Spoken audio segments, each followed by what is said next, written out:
কিসের জন্য উনি চাকরি দেবো বলে, কিসের জন্য উনি মহিলাদের ধর্ষণ করলেন, তার জন্য আমাদের মহিলারা নেমেছেন, নামলেন। মহিলারা থেকে আমাদের জবাব দিতে না, রাস্তায়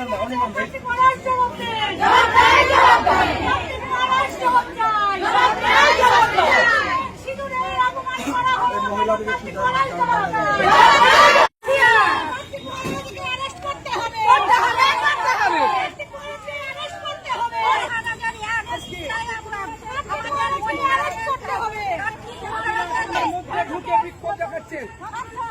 সেই ক্ষেত্রে আপনার